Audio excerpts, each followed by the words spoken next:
Episode 3 की शुरुआत होती है और हम देखते हैं कि जीवन मिनहन को इस तरह से देख के बहुत ज़्यादा डर गई होती है।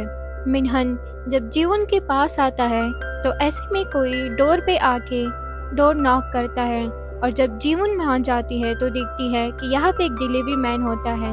ये दोनों कहते हैं कि इन लोगों ने तो कुछ भी नहीं ऑर्डर किया है, लेकिन डिलीवरी मैन कहता है कि एड्रेस तो यही का है।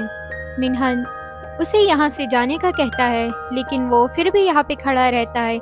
इस वजह से मिनहन उसे भगाने के लिए जैसे ये बाहर की तरफ जाता है तो मौका देख के जीवन उसे पीछे से लात मारती है और उसे घर से निकाल देती है और जल्दी से दरवाज़ा बंद कर देती है। मिनहन बाहर से चिल्ला के जीवन को दरवाज़ा खोलने का कहता है, तो बदले में जीवन उसे कहती है कि उसे थोड़ा सा वक्त चाहिए सोचने के लिए। मिनहन उसे कहता है कि तुम्हारी बॉडी में देखने लायक कुछ भी नहीं है और मैं तो तुम्हारे सोल से प्यार करता हूँ। और वो वहाँ से जाने लगता है तो जीवन हल्के से दरवाज़ा खोलती है और उसके जूते बाहर फेंक देती है और जल्दी से दरवाज़ा बंद कर लेती है। डिलीवरी मैन जैसे ही बाहर आता है तो हम देखते हैं उसको जीवुक से मिलते हुए और हमें पता चलता है कि डिलीवरी मैन को जीवुक ने ही भेजा था वहाँ पे। इसका नाम डोंग होता है और ये जीवुक के लिए काम करता है। डोंग वहाँ से अपने फ्रेंड की शॉप में जाता है और उसका दोस्त उसे बहुत मारता है और कहता है कि तुम आजकल कहाँ घूम फिर रहे हो। तो वो अपने दोस्त को बताता है कि उसको जीवुक ने बुलाया था और उसे सारी चीज़ें समझा देता है। तो उसका फ्रेंड उससे कहता है कि क्या तुम करना क्या चाहते हो, तुम्हारा मतलब क्या है। तो डोंग कहता है कि पता नहीं यार, ये जीवुक का काम था जो मैं कर रहा था। फिर हमें वही शेफ दिखाया जाता है जिससे जीवुक मिलने गया था, जो जीवन के स्कूल में पढ़ता था। इसका नाम इन्हो होता है। इन्हो रेस्टोरेंट में देर रात तक काम करता है।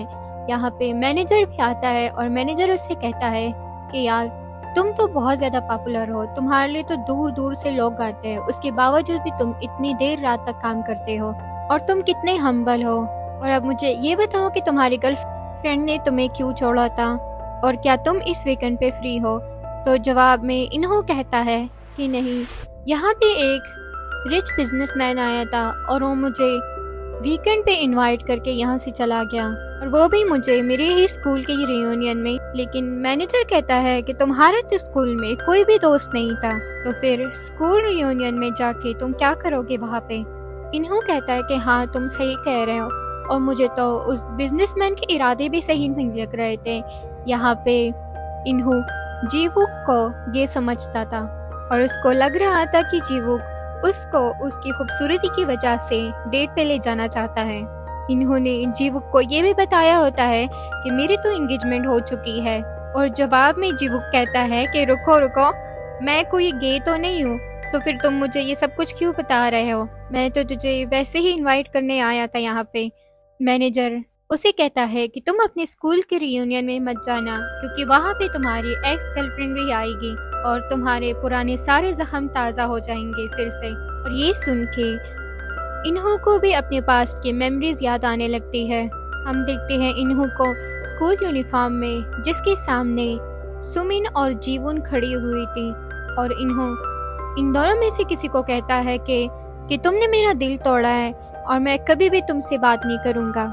अब सीन शिफ्ट होता है और हम देखते हैं जीवन को जो रियूनियन के लिए अपना ड्रेस सिलेक्ट कर रही होती है। वो खुद को जब शीशे में देखती है तो वो थोड़ी सी इमोशनल हो जाती है और वो सोचती है कि किस तरह से मैं रियूनियन में सबसे ज़्यादा खूबसूरत लगूं। ऐसे में उसे सुमिन का भी मैसेज आता है कि कल रियूनियन में टाइम से आ जाना और जीवन सोचने लगती है कि मैं इस तरह से क्या करूं जो कि मैं अभी खूबसूरत हो जाऊं और कल सबसे ज़्यादा खूबसूरत बन के जाऊं। इसके बाद हम देखते हैं कि वीकेंड आ चुका है और सुमिन रास्ते से कहीं जा रही होती है। यहाँ पे वो जीवन को भी मैसेज करती है और वो उससे कहती है कि तुम जल्दी आ जाओ, कहाँ रह गई हो तुम, मैं तुम्हारा इंतज़ार कर रही हूँ। इसके बाद सुमिन रेस्टोरेंट के अंदर आती है और यहाँ पे वो सारे अपने स्कूल के पुराने दोस्तों से मिलती है। उसके दोस्त उसे बहुत अच्छे तरीके से वेलकम करते हैं और हमें ये भी पता चलता है कि सुमिन अपने स्कूल के टाइम एक पॉपुलर लड़की थी। वो अपने क्लास में सबसे ज़्यादा खूबसूरत भी थी। यहाँ पर सब सुमिन की खूबसूरती की तारीफ़ करते हैं और अब जब सुमिन एक बड़ी कंपनी में काम करती है तो वो भी इनके सामने काफ़ी बड़ा बड़ा बोलने लगती है और बातों ही बातों में इनको बताती है कि जीवन अब इसकी दोस्त है और वो भी बहुत ज़्यादा खूबसूरत हो गई है। इसके दोस्तों में से एक लड़की कहती है कि तुमने अभी भी जीवन से दोस्ती रखी है, उसने तुम्हारे साथ कितना बुरा किया था, यहाँ तक कि उसने तो स्कूल में तुम्हारा और तुम्हारे बॉयफ्रेंड का ब्रेकअप भी करवाया था। जवाब में सुमिन बहुत ही ज़्यादा बेचारी बन के सबसे कहती है कि अब तो मैंने जीवन को अपनी कंपनी में काम भी दिला दिया है और हाँ, वो मेरे बॉयफ्रेंड मिनहन पे भी लाइन मारती रहती है। यहाँ सब उसके साथ हमदर्दी दिखाते हैं और सुमिन सबसे कहती है कि प्लीज़ ये सब जीवन के सामने मत कहना, उसको बुरा लगेगा। इतने में सुमिन को जीवन की कॉल आती है कि वो रेस्टोरेंट पहुंच चुकी है। जीवन जैसे ही अंदर आती है तो ये सब उसे देख के हैरान हो जाते हैं क्योंकि वो बहुत ही ज़्यादा खूबसूरत लग रही होती है। यहाँ से सीन शिफ्ट होता है और हम देखते हैं उसी रात को जहाँ पे जीवन सोच रही होती है कि वो रियूनियन वाले दिन क्या पहन के जाए। यहाँ पे इसे यून का भी मैसेज आता है कि क्या तुम सैटरडे को फ्री हो तो मेरे साथ चलोगी, जिस पे जीवन कहती है कि हाँ हाँ ज़रूर। सुबह के टाइम जब ये यून से मिलने जा रही होती है तो यहाँ पे इसे मैसेज आता है कि इसने जो इन्वेस्टमेंट की थी वो डबल हो गई है, यानी कि इसको फ़ायदा हो गया है। रास्ते में जाते जाते इसे वो वाले इयररिंग्स भी दिखते हैं जिसकी कॉपी सुमिन ने इसे दी थी। ये देखती है कि ओरिजिनल के सामने वो बहुत ही ख़राब और फेक लग रहे थे। यहाँ पे जीवन को एक और बात याद आती है, जहाँ पास्ट में जीवन एक पार्क में बैठ के सुमिन का इंतज़ार कर रही होती है और सुमिन आके उसे दो एक जैसी टोपियाँ दिखाती है। इनमें से एक वो खुद ले लेती है और एक जीवन को दे देती है। यहाँ पे साफ साफ दिखाई देता है कि उसने जो जीवन को दी थी वो बहुत ही ज़्यादा चीप होती है और बहुत ज़्यादा फेक दिखाई देती है। हालांकि सुमिन की टोपी बहुत ज़्यादा अच्छी दिखाई देती है और काफ़ी एक्सपेंसिव लगती है। यहाँ पे मिनहन भी आता है और ये सब मिलके जब जाने लगते हैं तो हमें यहाँ पे पता चलता है कि सुमिन जीवन से अपने सारे काम करवाती है। जीवन को समझ आता है कि सुमिन उसे हमेशा ही बेवकूफ़ बनाती थी।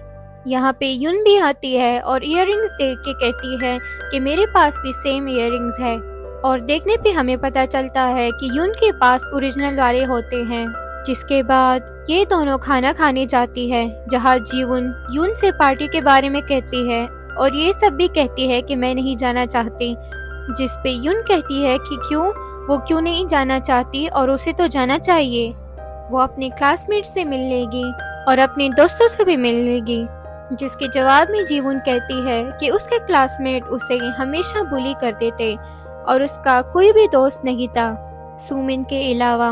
यून कहती है कि वो लोग तुम्हारे साथ ऐसा क्यों करते थे, तुमने पूछा नहीं उनसे, जिस पे जीवन कहती है कि पता नहीं ये सब सडनली ही स्टार्ट हुआ था, अचानक से सब मुझे हेट करने लगे थे, सब मेरा मजाक उड़ाते थे, मुझ पे अपना खाना फेंकते थे और मुझे काफ़ी तंग करते थे। इसके बाद वो यून से कहती है कि मुझे पार्टी में सबसे ज़्यादा खूबसूरत बन के जाना है, लेकिन पता नहीं कैसे। जीवन जब ये सब कुछ बता रही होती है तो यून चुपके से कुछ डम्पलिंग्स अपने बैग में रख लेती है कि ये मैं बाद में घर जाके खा लूँगी। यून इसके बाद जीवन को अपने साथ पार्लर लेके जाती है, उसका पूरा लुक चेंज करवाती है। जीवन जब पूरी तरह से तैयार होती है तो वो खुद को देख के काफ़ी खुश हो जाती है। इसके बाद यून उसे ड्रेसेस भी दिलाती है और दोनों वापस घर आ जाते हैं। यहाँ पे यून भी जीवन के साथ उसके घर पे आई होती है और वो यहीं पे स्टे कर लेती है। रात में जीवन को नाइटमेयर्स आते हैं अपनी पिछली लाइफ की। जब उसकी आंखें खुलती है तो वो देखती है कि यून नीचे सोई होती है और सपने में डम्पलिंग्स को याद कर रही होती है, जिस पे जीवन को बहुत हंसी आती है। इतने में मैनेजर किम का मैसेज आता है और कहता है कि तुम्हारा प्रोजेक्ट मैंने ले लिया है, लेकिन इसमें अभी भी बहुत सारी मिस्टेक्स है और बहुत सारी कमियां हैं जो सुमिन सही कर लेगी। अब सुमिन की भी कॉल आती है और वो कहती है कि कहाँ थी तुम तो आज मुझसे मिली ही नहीं हो, मुझसे बात भी नहीं की है। तो जीवन से कहती है कि वो आज यून के साथ थी उन लोगों ने काफ़ी मज़े किए। आज वो लोग घूमे फिरे, साथ में खाना भी खाया और यून यहीं पे जीवन के घर पे ही स्टे कर रही है आज रात, जो सुन के सुमिन को बहुत बुरा लगता है। सुमिन कहती है कि तुम प्लीज़ अपना प्रोजेक्ट मुझे दे दो, लेकिन जीवन कहती है कि नहीं, वो मेरा है तो मैं तुम्हें कैसे दूंगी। सुमिन कहती है कि मैनेजर ने तो उसे रिजेक्ट कर दिया था, इसलिए तुम वो मुझे दे दो ताकि मैं उसमें कुछ और भी ऐड कर दूं और उससे मेरी जॉब भी परमानेंट हो जाएगी। जीवन को याद आता है कि पिछली दफ़ा भी सुमिन ने ऐसा ही किया था, जिससे वो मैनेजर बन गई थी।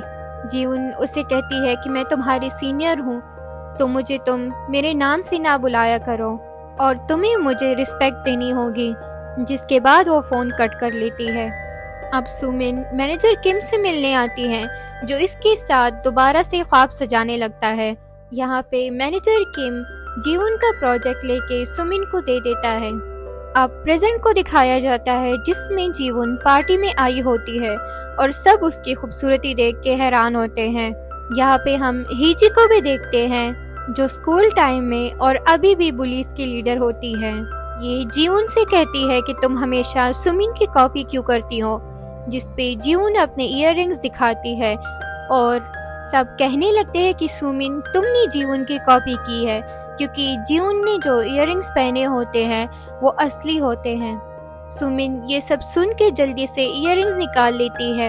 यहाँ से हमें कल का सीन दिखाया जाता है, जहाँ पे यून जीवन को बता रही होती है कि इस तरह के जो इयररिंग्स होते हैं वो 3 टाइप्स के होते हैं। टाइप ए जो ओरिजिनल और एक्सपेंसिव होते हैं, टाइप बी जो थोड़े बहुत अच्छे होते हैं, लेकिन टाइप सी चीप और बेकार होते हैं। जो तुम्हें सुमिन ने दिए हैं वो टाइप सी के हैं, लेकिन तुम मेरा वाला पहन के जाना, क्योंकि वो टाइप ए है, ओरिजिनल है और एक्सपेंसिव भी। सुमिन ने खुद के लिए टाइप बी वाले लिए होते हैं। इसके बाद जीवन वॉशरूम में जाती है। यहाँ पे बुली हीजी और उसके दोस्त भी आते हैं और ये सब कहने लगते हैं कि सुमिन कितनी इनोसेंट है और जीवन कितनी बुरी है, वो हमेशा उसके साथ बुरा करती है। एक लड़की कहती है कि अभी भी जीवन वॉशरूम में है, तो चलो उसको तंग करते हैं। और ये सब जैसे ही वॉशरूम के दरवाजे पे लात मार के उसे खोलने की कोशिश करते हैं, तो सामने से जीवन खुद ही दरवाज़ा खोल देती है और कहती है कि तुम क्या बोल रही थी कि मैंने सुमिन का यूज़ किया है, मैंने उसके साथ बुरा किया है। और हीजी कहती है कि हाँ, तुम स्कूल में उसके साथ हमेशा बुरा क्या करती थी, तुम हमेशा उसकी कॉपी करती थी, उसने तुम्हें अपनी कंपनी में जॉब भी दिलवाई है, और हाँ, तुम उसके बॉयफ्रेंड पे लाइन भी मारती हो। जो सब सुन के जीवन के तो होश ही उड़ जाते हैं कि सुमिन ने इसके बारे में इतना झूठ क्यों बोला है। ये इन लोगों को अपना कार्ड दिखाती है, जिसपे असिस्टेंट मैनेजर लिखा था, और ये भी कि पिछले 7 साल से ये इसी कंपनी में काम करती है और इसी ने सुमिन को अपनी कंपनी में जॉब दिलवाई होती है। ये सब सुन के हीजी और उसके फ्रेंड्स हैरान हो जाते हैं, और इसमें से एक लड़की कहती है कि हाँ, मैंने देखा था कि सुमिन के कार्ड पे 1 साल लिखा हुआ था, जिसका मतलब है कि उसने इसी साल जॉब ज्वाइन की थी। हीजी सुमिन से कहती है कि हम कैसे भरोसा कर ले कि तुम सच कह रही हो, जिसपे जीवन मिनहन को कॉल करती है और इससे कहती है कि मेरे कुछ दोस्त तुमसे बात करना चाहते हैं, जिसपे मिनहन कहता है कि तुम्हारे दोस्त, तुम्हारी तो सिर्फ एक ही दोस्त है जिसका नाम सुमिन है। हीजी मिनहन से पूछती है कि क्या तुम जीवन के बॉयफ्रेंड हो, जिसपे मिनहन सामने से कहता है कि हाँ, और प्लीज मेरी गर्लफ्रेंड का ख्याल रखना। मिनहन यहाँ पे एक कैंपिंग साइट पे होता है और वो जैसे ही आगे बोलने लगता है तो जीवन फोन कट कर देती है और हीजी और उसके दोस्तों से कहती है कि देखो, प्रूफ मिल गया तुम लोगों को, और वहाँ से जाने लगती है और इनको ये भी बताती है कि स्कूल टाइम में सुमिन और उस लड़के का कोई भी रिलेशन नहीं था। हीजी कहती है कि हम कैसे मान ले कि तुम सच कह रही हो और तुम फेक नहीं हो। जीवन कहती है कि फेक मैं नहीं, तुमने जो बैग लिया है वो फेक है, पहले ओरिजिनल तो ले लो, उसके बाद मुझसे बात करना। हीजी को इस बात से गुस्सा आ जाता है और वो कहती है कि वो लड़का सुमिन का बॉयफ्रेंड था और तुमने इन दोनों को अलग करवाया था। जीवन सुमिन से कहती है कि सच्चाई बताओ, इनको, जिस पे सुमिन बता देती है कि हाँ, वो लड़का मेरा बॉयफ्रेंड था लेकिन मैंने तुम्हें नहीं बताया था जीवुन। ऐसे में यहाँ पे इन्हो भी आ जाता है जिसको जीवुक ने इनवाइट किया था, और वो इस बात को कंफर्म कर देता है कि वो और सुमिन कभी भी रिलेशनशिप में नहीं थे और वो सुमिन का बॉयफ्रेंड नहीं था। दूसरी तरफ जीवुक अपने दादाजी के पास बैठा होता है तो उसके दादाजी उसे कहते हैं कि तुम शादी क्यों नहीं कर लेते, क्या तुम्हें सीईओ नहीं बनना। यहाँ पे वो अपने दादाजी को बताते हैं कि मुझे एक लड़की पसंद है लेकिन मैंने उसे अभी तक नहीं बताया है। जिसके बाद दादाजी अपने ड्राइवर से कहते हैं कि वो जल्दी से उस लड़की का पता करवाए। जीवुक अब पार्टी के बाहर आ चुका होता है जहाँ पे जीवुन भी रेस्टोरेंट से बाहर आती है और उसके पीछे इन्हो भी भागता हुआ आता है। जीवुन का बदला लुक और इन्हो को उसके पीछे आते हुए देख के जीवुक को कुछ कुछ होने लगता है। मिन्हू जीवुन से कहता है कि वो उसे पसंद करता है और जीवुक भी ये सब कुछ सुन लेता है और बस यहीं पे एपिसोड 3 खत्म हो जाता है। अब अगर वीडियो पसंद आई हो तो please like, share and subscribe to our channel, और मैं मिलती हूँ आपको एपिसोड 4 के साथ। तब तक के लिए thank you so much for watching.